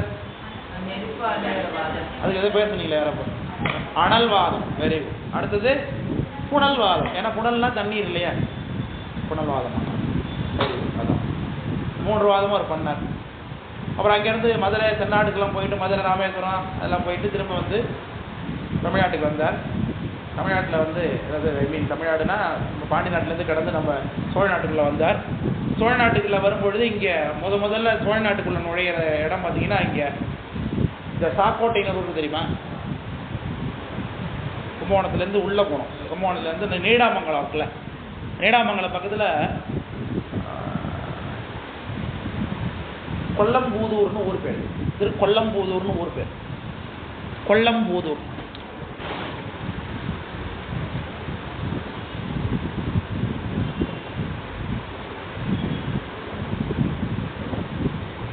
கொல்லம்பூர், இப்போ திருக்கலம்பூர்னு சொல்கிறாங்க அந்த ஊர் பேர்.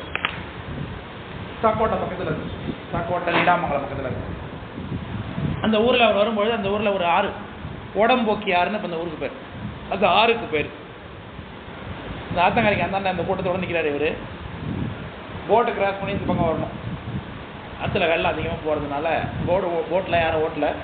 உடனே நம்ம எப்படி நிற்கலாம், போட்டு ரோட்டில் நம்ம நிற்கலாமான்னு சொல்லிட்டு அங்கே கட்டியிருந்தாங்களா போட்டெலாம், அந்த போட்டில் ஒன்று அவுத்து ஒரு ஏறிக்கிட்டார். கூட அந்த அடியார்களையும் ஏற்றிக்கிட்டாரு. உடனே பாட்டு பண்ணார். கொட்டமய கமழும் கொல்லம் பூதோர் நட்டம் ஆடிய நம்பனை உள்க செல்ல உந்துக சிந்தையால் தொழ நம்ம நல்குமாறும் நம்பனேன்னு பாட்டு பண்ணார்.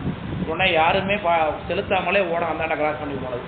அந்த அற்புதத்தை நிகழ்த்தினது அந்த கொல்லம்பூதூர்ங்கிற ஒரு பதிகம்பாடி ஓடம் ஓட விட்டது அப்படின்னு எழுதிருக்கீங்க.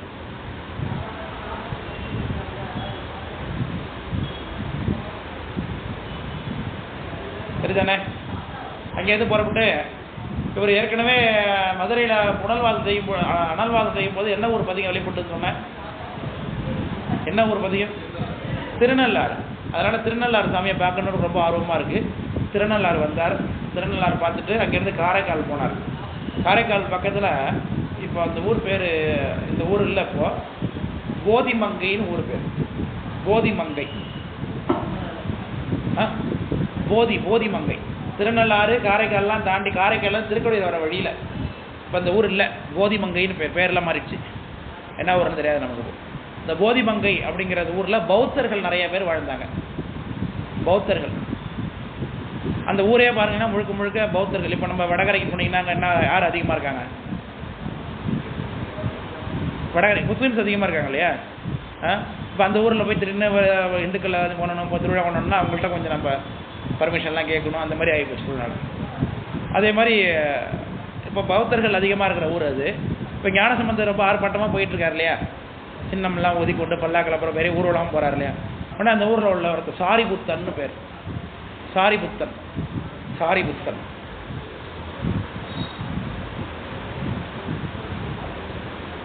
புத்தநந்தின்னு பேர். அவங்க பேர் புத்தநந்தி. இந்த புத்தநந்திங்கிறவன் முதல்ல தடுத்தான் இவருடைய பல்லாக்க. தடுத்த உடனே அங்கே அவர் கூட இருந்த ஒருத்தர் சம்பந்த சரணாலயர்னு பேர். அவர் ஒரு பாட்டு பண்ண, இவர் ஏற்கனவே பாடின பதிகத்தை ஒன்று எடுத்து விட்டார். உடனே இடி விழுந்து அவன் தலை ரெண்டாக உடஞ்சி செத்து போயிட்டான். அவன் அந்த பௌத்தனுடைய தலை உடஞ்சி போச்சு. பித்தக நீரணிவாரதம் வெந்துயரத்திற்கும் அத்திரமாவன அஞ்செழுத்து மேலே பதிகம் பண்ணார். அதுக்கடுத்து உடனே அவங்களாம் சண்டை கொண்டாங்க. என்ன நாங்கள் வாதம் பண்ண தானே வந்தோம், நீ எப்படி அராஜகமாக அவங்களை சாவடிக்கலாம் அப்படின்னு கேட்டாங்க. சரி வாங்க வாதம் பண்ணணும்னு கூப்பிட்டு சாரிபுத்தன்னு ஒருத்தன் பௌத்தர்களுடைய அந்த விஷயங்கள்லாம் சொல்லி, இவங்க சைவ சமய விஷயங்கள்லாம் சொல்லி அதில் பௌத்தர்கள் தோற்று போனாங்க. அதனால் பௌத்தர்களை வாதலை வென்ற இடம் போதிமங்கை, காரைக்கால் பக்கத்தில் ஞானசம்பந்தர்.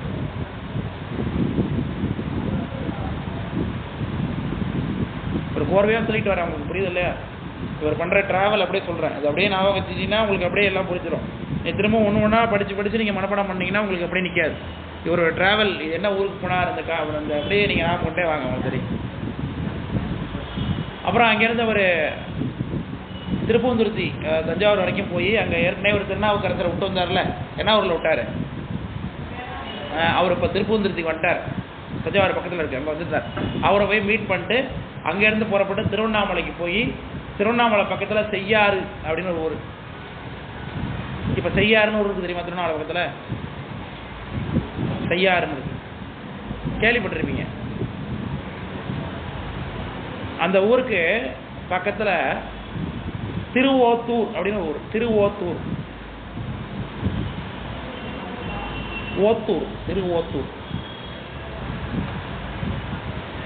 அந்த ஊரில் ஒரு சிவபெருமானை கும்பிடுற ஒரு அடியவர் சிவபெருமானுக்காக பனைமரத்தெல்லாம் வச்சு கிளப்பியிருந்தார். நிறைய பனைமரம். அந்த பனைமரத்துலேருந்து காயெல்லாம் காய்க்கும், பனம்பழம்லாம் இருக்கும், பனங்காலாம் வரும், நுங்கு எல்லாம் சிவபெருமானுக்கு நைவேத்தியம் பண்ணலான்னு சொல்லி வச்சுருந்தார். இவருடைய துரதிருஷ்டமாக என்னன்னு தெரில, அந்த பனைமரம் பூரா ஆண் பனையாகிட்டுது, ஒன்று கூட காய்க்கல. உடனே அங்கே இருந்த சமணர்கள்லாம் அவரை கிண்டல் பண்ணுறாங்க.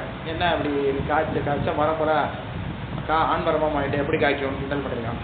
அந்த நேரம் மற்ற இவர் அங்கே போனார் இல்லையா? யார்? வெரி குட், ஞானசம்பந்தர் போனார் இல்லையா? இவர்கிட்ட அவர் ஓடி அழுது புலம்புனார். உடனே அப்படியா சங்கதி அப்படின்ட்டு அவர் என்ன பண்ணார்? உடனே பதிகம் பண்ணார். திருவோத்தூரில்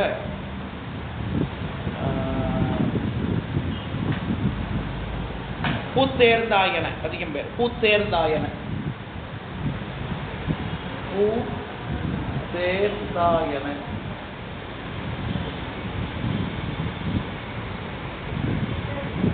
அப்படின்னு பதியம் பாடினார். அந்த பதியம் பாடின உடனே ஆண் பனையெல்லாம் காய்க்க ஆரம்பிச்சு. அந்த பதிகத்துல குறும்பை ஆண்பானை ஈன்குலை ஓத்தூர்னு சொல்றாங்க.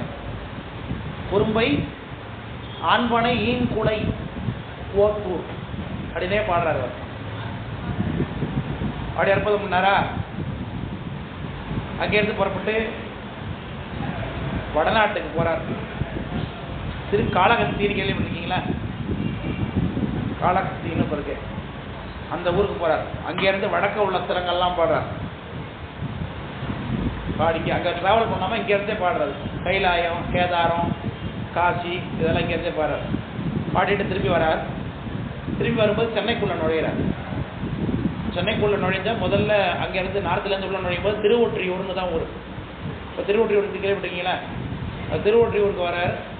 அங்கே அவர் வரும்பொழுது இன்னொரு சின்ன சரித்திரம் இருக்குது. இந்த மயிலாப்பூர் பிறகு இல்லையா சென்னையில், இந்த மயிலாப்பூரில் சிவனேசர்னு ஒருத்தர் வாழ்ந்து வந்தார். சிவனேசர்னு. அந்த சிவனேசருக்கு பாருங்கள் ஒரு பொண்ணு.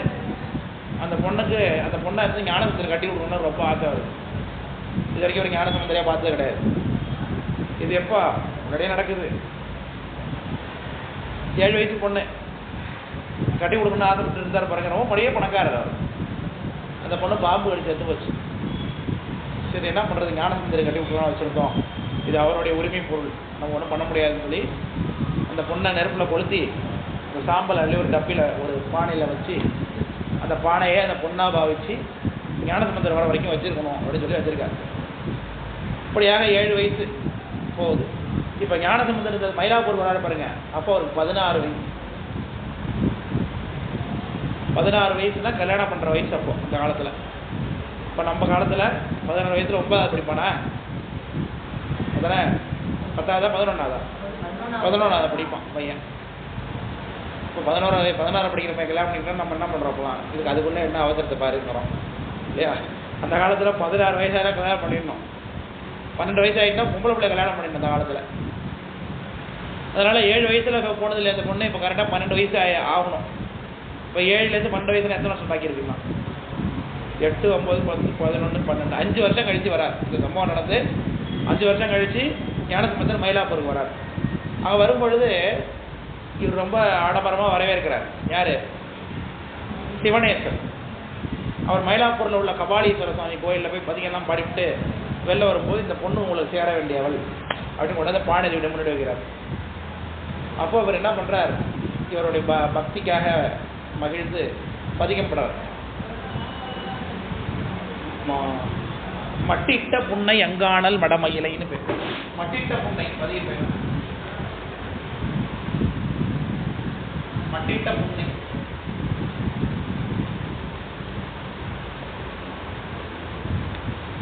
மயிலாப்பூர் பதியா அல்லது மயிலை.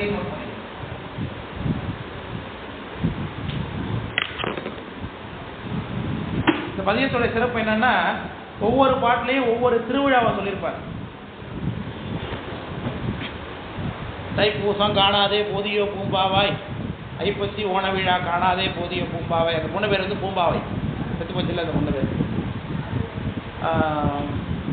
அப்புறம் என்ன, கார்த்திகை விளக்கீடு காணாதே போதியோ பூம்பாவை. கார்த்திகை மாதம் விளக்கு வச்சு என்ன கும்பிட்றோம்? பௌர்ணமி.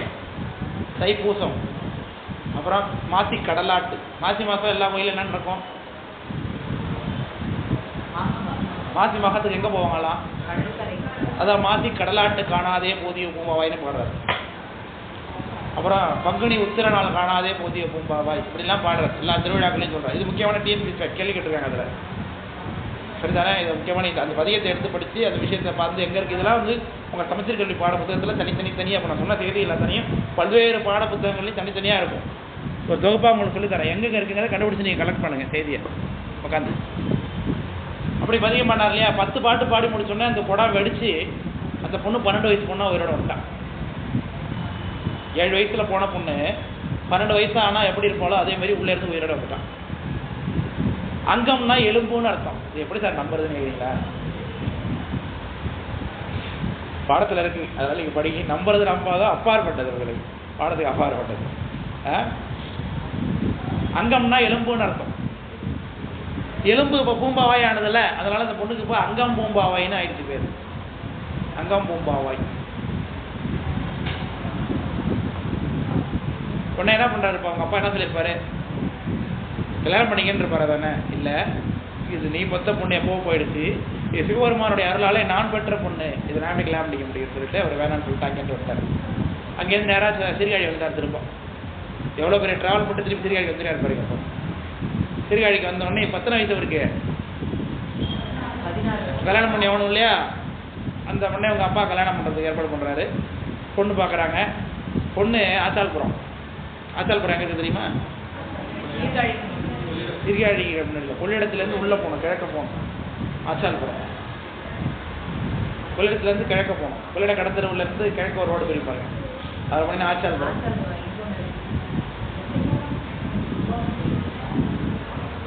இல்லை இல்லை இல்லை, ஆச்சால்புரம்னு வேற எங்கேயும் ஊர் கிடையாது. நீங்கள் எதோ தப்பாக புரிஞ்சுருக்கீங்கன்னு நினைக்கிறேன். ஆச்சால்புரம்னு அங்கே ஒரு ஊர் தான் இருக்கு. அந்த ஊருக்கு பழைய பேர் நல்லூர் பெருமணம்னு பேர். திருநல்லூர் பெருமணம்.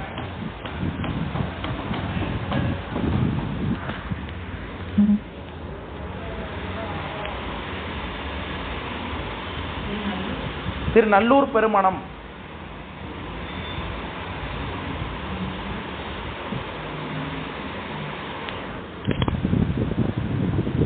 அந்த ஊர்ல கல்யாணம் பண்ற ஏற்பாடு பண்றாங்க. அந்த ஊர்ல ஒரு பொண்ணை பார்த்து கல்யாணம் பண்றாங்க. கல்யாணத்துக்கு போயிட்டாரு, இங்கேருந்து மாப்பிள்ளையே ரெடி ஆகி போயிட்டாரு. அங்கே போனோடனே இவருக்கு கல்யாணம் ஆனதுக்கு பிறகு இல்லறத்தில் வாழ்றது, இல்லறத்தில் இருக்கும்பொழுது மற்ற தெய்வங்கள்லாம் வச்சு வேள்வி செய்யணும், அதெல்லாம் வருது. அதனால் எனக்கு கல்யாணம் வேணாம் அப்படின்னு ஒரு முடிவு பண்ணுறாரு. அதனால் தாலி கட்டுறதுக்கு முன்னாடி என்ன பண்ணுறாரு, நான் அந்த மனைவி இருக்காங்களே அந்த அம்மா வாழ்ச்சிக்கிட்டு சிவபெருமானோட திருவடிக்கே அடையணும்னு விருப்பப்படுறாரு. அந்த இடத்துல அவர் பதிகம் பாடுறார். அந்த பதிகத்துக்கு பேர் கல்லூர் பெருமணம்னு பேர். நிறைவாக பாடின பதிகம் கல்லூர் பெருமணம் அப்படிங்கிற பதிகம் பாடுறாரு. கல்லூர் பெருமணம் வேண்டா கழும்பலாம் நல்லூர் பெருமணம் பாட்டுமி ஆயிட்டில சொல்லூர் பெருமணம் சூடலரே உடல் நல்லூர் பெருமணம் மேய நம்பானே அப்படின்னு பாடுறாரு. உடனே என் சாமி சிவபெருமான் உள்ள இருந்து சொல்றாரு, நீயும் உன் மனைவியும் உன் கல்யாணத்துக்கு வந்தவங்க எல்லாரும் நம்பால் சிவஜோதியில் வந்து ஐக்கியமாகுங்க அப்படின்னு சொல்லி சிவபெருமான் வரம் கொடுக்குறாரு. எல்லாருக்கும் முக்தி கொடுக்குறேன் பாக்குறாரு. உடனே இவர் கல்யாணத்துக்கு யாரெல்லாம் வந்தாங்களோ அத்தனை பேரும், அதனால அந்த கல்யாணத்தை புண்ணிய பெருமணம்னு சிவபெருமானே சொல்றாரு. நீயும் பூவை எண்ணாலும் நின் புண்ணிய பெருமணத்தில் வந்தோரும் எல்லாரும் வந்து என்னோட சிவஜோதியில் ஐக்கியமாக இருந்தார். உடனே எல்லாரும் சிவபெருமானுடைய திருவடியில் சென்று போய் அடக்கமானாங்க. அவன் அப்பா அம்மா, அந்த கல்யாணத்துக்கு வேலை பார்க்க வந்தவங்க, சமயக்காரவங்க, மனவரப்பட வந்தவங்க, செட்டுக்கட்ட வந்தவன், அத்தனை பேரும் உள்ளே போய் சிவபெருமானோட திருவடி அடைஞ்சாங்க. இதை பின்னாடி ராமலிங்க வரலாறு இருக்கார் இல்லையா வடலூரில், அவர் ஒரு பாட்டில் சொல்கிறார், எம்பெருமான் புகழி வித்தகர் திருமணத்தில் ஒரு சுமை தூக்கும் ஆளாக கூட நான் இல்லையே அப்படின்னு. ஏன்னா முக்தியின் மேலே கிடைச்சிருக்குமா எளிதா அவர் திருமணத்துக்கு போய் கலந்துட்டு இருந்தனாக்கா அப்படின்னு சொல்லி அவர் பாடுறார். அப்போ நிறைவாக அந்த அதனுடைய மனைவியோடு சேர்ந்து அவர் அங்கே காதலாகி கசிந்துன்னு ஒரு பதிகம் பாடுறார். நிறைவா காதலாகி கசிந்து கண்ணீர் மல்கி அப்படின்னு பதிகம் பாடுறார். இதெல்லாம் முக்கியமான, நான் சொன்னதெல்லாம் முக்கியமான பதிகங்கள். நிறைய பதிகம் நான் சொல்லாமல் கூட விட்டுருப்பேன். இதில் எங்கெங்கெல்லாம் உங்களுக்கு புத்தகத்தில் எங்கெங்கெல்லாம் அந்த பதிகங்கள் சொல்லப்பட்டிருக்கெல்லாம் எழுதி வச்சுங்க. ஃபஸ்ட்டில் இடம் பதிகம் பாடி அவர் அந்த தன்னோட மனைவியோட சேர்ந்து சிவபெருமான திருவடியில் ஐக்கியமாயிடுறார். அதோட அவர் சரித்திரம் நிறைவாயிடுச்சு. இது யாரு? திருஞான சம்பந்தர். ஒரு 3 வயதிலிருந்து 16 வயது வரைக்கும் தான் வாழ்ந்தார். சரிதானே? சிறிய இடைவேளைக்கு பிறகு தொடருவோம்.